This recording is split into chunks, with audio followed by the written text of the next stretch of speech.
ලැබූ යේසුස් වහන්සේගේ ශ්‍රී වස්ත්‍ර කඩා දමා උන්වහන්සේව ජනතාව ඉදිරියේ ලැජ්ජාවට පත් කරන අවස්ථාව අප මෙම ස්ථානයේදී සිහිපත් කරමු. විල්සන් වන අපට එය දරාගත නොහැකි ලැජ්ජාවකි. අයාපතින් යහපත වෙන් කරන්නට මුළු ජීවිත කාලය පුරාවටම වෙස වූ අප සංවිධානන් වහන්සේට එය කෙතරම් ලැජ්ජා සහගත වන්නට ඇද්ද. දැඩි වේදනා රාශියකට මුහුණ දී සිටින උන්වහන්සේට මෙවනක් නැවීම ශාරීරික වේදනාවට මානසික වේදනාවක් අක්කර දෙන්නට ඇද්ද.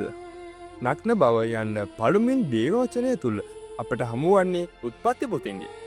පාපෙට ඇඩුණු ආදිමාපියන්ගේ එවැන් වහන්සේ අසනද ඔබ කොහෙද යන ප්‍රශ්නයට පිළිතුරු දෙනවා වෙනුවට ඔවුන් නක්න බැවිල් ලැජ්ජාවෙන් සැගවිනි. ඔවුන් සිදු කළ පාපය කාරණ කොටගෙන නග්න බව ලෝකයට පැමිණුණි. ගැලවීමේ ඉතිහාසය පුරාවටම විවිධ පුද්ගලයින් තම නග්න බව වසාගන්නට යොදා ගත්තේ පාපේ නැමැති වස්ථාභරණයයි. එහෙත් නව ආදම්වල යේසුස් ක්‍රිස්තුස් වහන්සේ පාපේ වස ඉරාදමවි විදහාතක් වනුයේ පාපෙන්තරෝ පළුණු නිසා ලෝකෙට උත්පත්තිය ලැබූ බවයි. මෙම ස්ථානයේදී ක්‍රිස්තුස් වහන්සේ දිරුවත්වීම තුළ අපට ආරාධනා කරන ලද නව අර්ථකථනය ඒවේ.